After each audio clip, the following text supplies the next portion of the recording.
Dzulqarnain. Apakah Dzulqarnain seorang nabi? Apakah dia seorang wali?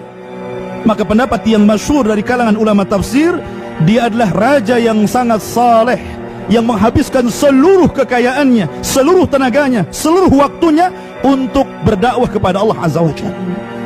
Allah Subhanahu wa ta'ala berfirman, mereka bertanya-tanya kepadamu ya Muhammad tentang Dzulqarnain. Siapa Dzulqarnain ini? Katakan ya Muhammad, aku akan bacakan kepadamu tentang kisahnya. Sesungguhnya kami telah memberikan kepada Dzulqarnain ini kedudukan yang sangat kuat di permukaan bumi. Bahkan kata Allah Subhanahu wa ta'ala, dan kami telah memberikan jalan kepada Dzulqarnain ini untuk mencapai segala sesuatu akan keinginannya. Dzulqarnain umpamanya ingin membangun sebuah bangunan yang sangat besar, sudah ada para arsitek ulung di zamannya, tinggal diperintahkan saja. Kalau ingin membuat sumur pengairan, sudah ada ahli airnya, tinggal disuruh saja. Semua yang dikehendaki Dzulqarnain Allah berikan jalan kepadanya. Subhanallah. Apapun yang dikehendaki ada. Ada pakar-pakar kedokteran, ada pakar-pakar bangunan, ada pakar-pakar jalan, macam-macam pakar dia memilikinya, tinggal diperintah saja. Dzulqarnain ikhwan itu orang yang subhanallah, setiap melintasi satu daerah, satu tempat, maka dia akan perbaiki daerah tersebut. Maka dia pun menempuh satu jalan. Perjalanan pertama kemana? Ke arah barat. Dzulqarnain berjalan sampai ke ujung barat, sampai ke tempat terbenamnya matahari. Sehingga ketika sudah sampai ujungnya, Dzulqarnain tidak bisa berjalan karena terhalang dengan lautan yang luas.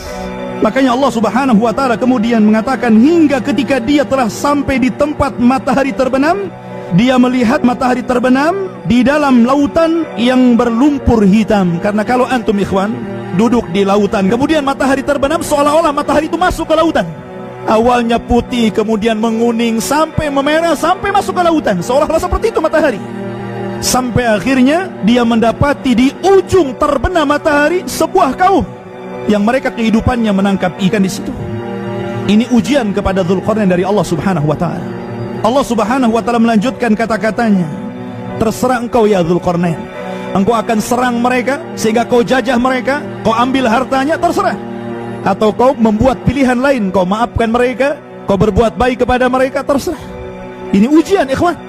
Adapun orang yang berbuat zalim, melakukan kesyirikan, kezaliman, keharaman, saya akan siksa mereka, saya akan azab mereka sampai mereka bertobat. Kemudian setelah itu, setelah kami azab di dunia, kami serahkan kepada Rabbnya, maka mereka akan mendapatkan azab yang lebih pedih daripada azab yang aku berikan di dunia.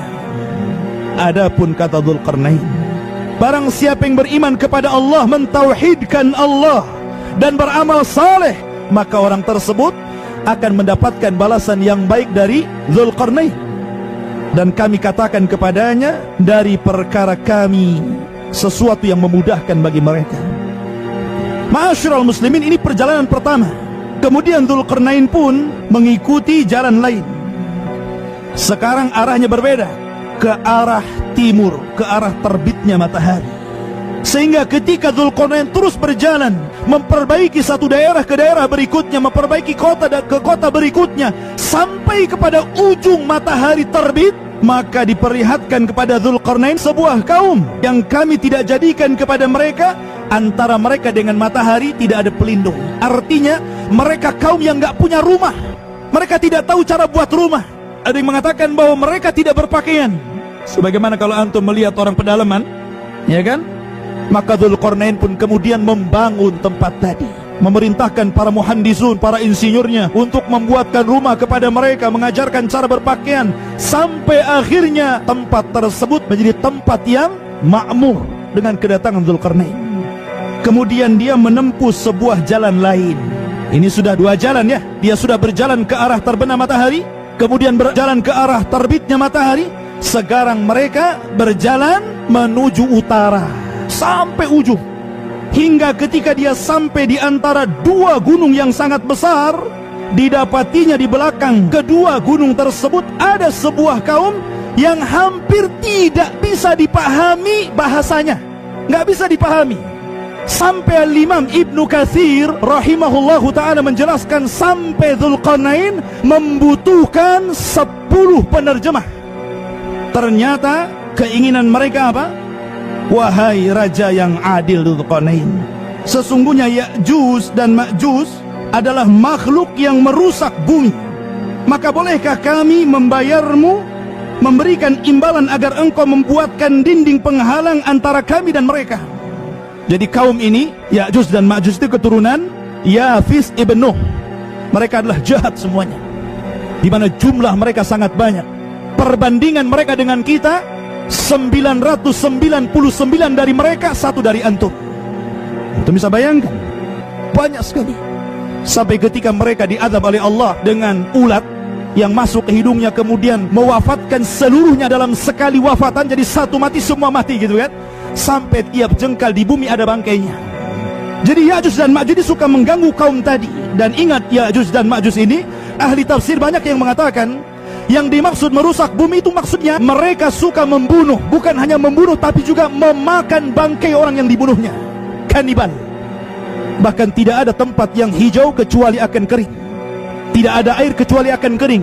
Bahkan ketika mereka keluar kemudian lewat di sebuah danau, tiba-tiba mereka minum, Ya'juj yang di belakang tidak kebagian airnya karena sudah sat. Ngeri, fitnah ini lebih hebat daripada fitnah Dajjal. Karena munculnya setelah Dajjal. Dajjal meninggal, baru Ya'juj dan Ma'juj keluar. Lah Ya'juj dan Ma'juj ini suka merusak bumi. Apakah engkau Dzulqarnain mau membantu kami? Terserah engkau minta bayaran berapa, kami akan beri. Tapi Dzulqarnain raja yang adil, ikhwan.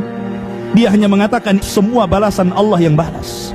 Kemudian mereka mengatakan, tolong jadikan untuk kami dan mereka penghalang, jangan sampai mereka masuk ke negeri kami.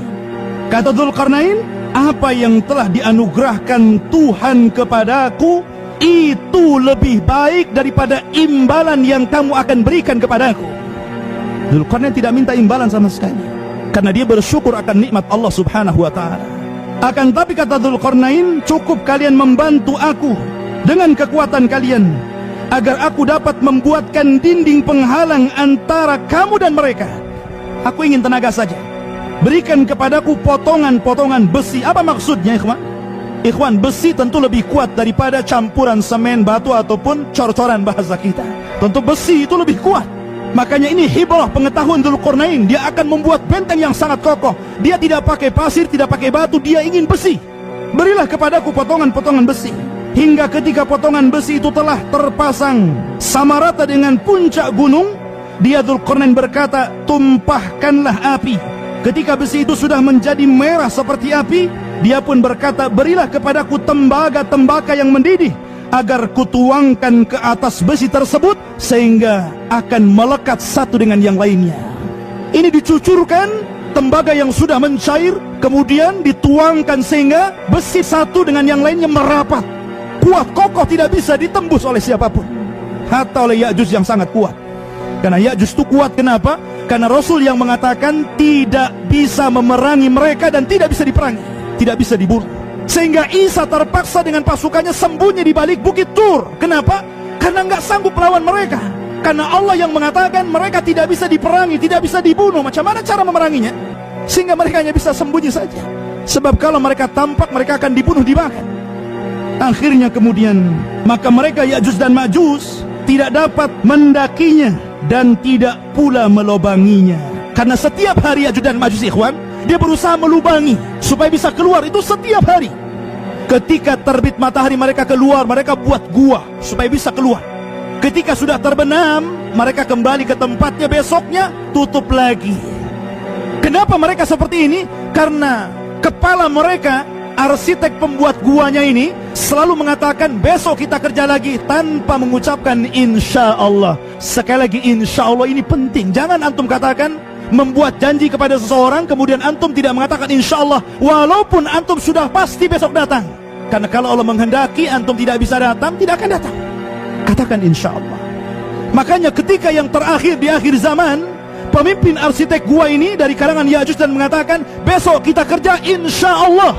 Ternyata betul jebol, dan mereka keluar di akhir zaman.